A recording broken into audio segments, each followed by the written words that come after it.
Welcome to چولو آسمان اور ہمارا سیگمنٹ ہے ذرا سوچئے.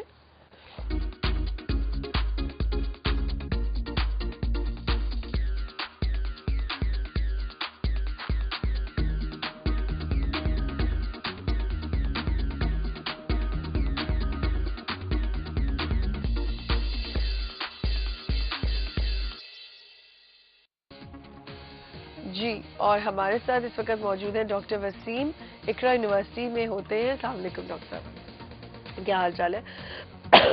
اچھا, سب سے پہلے تو پلیز آپ تھوڑا اپنے بارے میں بتائیں کہ کب سے اقرا یونیورسٹی کے ساتھ ہیں, کتنا عرصہ ہو گیا؟ میں نے فیبرری سن 2004 کو اقرا یونیورسٹی جوائن کیا تھا. ٹھیک ہے. اور اب میں منسلک ہوں, ادھر وائس پریزیڈنٹ ہوں اقرا یونیورسٹی کا.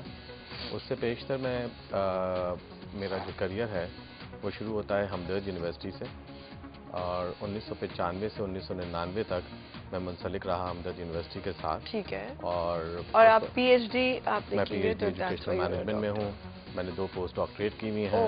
اچھا. ایک پوسٹ ڈاکٹریٹ میں نے امریکہ سے کی ہوئی ہے, ایک پوسٹ ڈاکٹریٹ میں نے آسٹریلیا سے کی ہوئی ہے. اوکے. اور دونوں پوسٹ ڈاکٹریٹ کا تعلق بھی جو ہے وہ تدریسی طریقوں سے ہے اور ایجوکیشنل مینجمنٹ سے ہی ہے.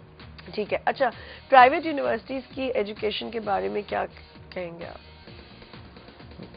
دیکھیے, میں کیا کوالٹی ایجوکیشن ہے؟ دیکھیے, کوالٹی کو جانچنے کے کئی معیارات ہیں جو ہائر ایجوکیشن کمیشن نے بنا دی ہیں.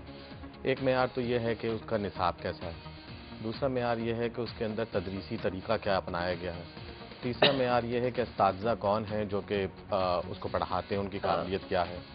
چوتھا معیار یہ ہے کہ اس کا لرننگ انوائرمنٹ آپ نے کیسا کریٹ کیا ہے. اور پانچواں معیار یہ ہے کہ آپ نے اس کے امپلائبلٹی فیکٹر کو کتنا مد نظر رکھا ہے بچے کو تیار کرتے وقت. ان تمام چیزوں کے لحاظ سے دیکھا جائے تو کچھ چیدہ پرائیویٹ سیکٹر یونیورسٹیز اپنے ان تمام معیارات کو میٹ کر رہی ہیں.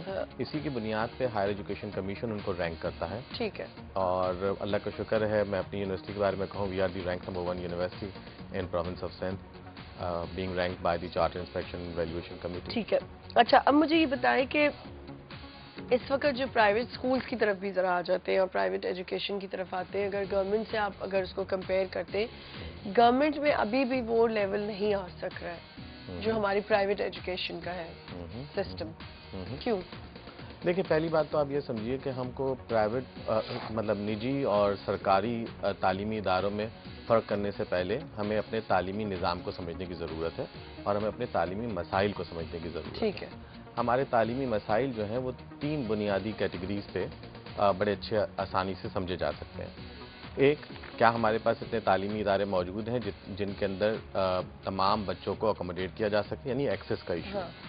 دوسرا, آپ نے بالکل صحیح کہا, معیار تعلیم کا ایک بنیادی مسئلہ موجود ہے. تیسرا بڑا مسئلہ یہ کہ ان تعلیمی اداروں کو چلانے کے لیے فائنینشیل ایکویٹی جو ہے وہ کتنی موجود ہے. تو نجی تعلیمی اداروں کا جو فروغ ہوا وہ اس تیسرے اور پہلے مسئلے کی بنیاد پر ہوا کہ تعلیمی ادارے بڑھائے جائیں.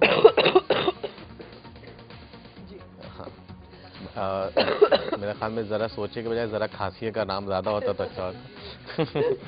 اچھا, تو پرائیویٹ سیکٹر کے اندر میں یہ دیکھتا ہوں کہ معیار تعلیم اس لیے بنیادی طور پہ ذرا تھوڑا ہائی ہو جاتا ہے. اس کی بنیادی وجہ ادھر کا لرننگ انوائرمنٹ اور ادھر کے اساتذہ ہیں جو کہ اپنی تعلیمی قابلیت. ڈاکٹر صاحب, ہم یہیں سے کنٹینیو کریں گے, ایک بریک کا وقت ہوا ہے, پہلے ایک بریک لے لیتے ہیں اور پھر اسی سے ہم کنٹینیو کرتے ہیں. We'll be right back.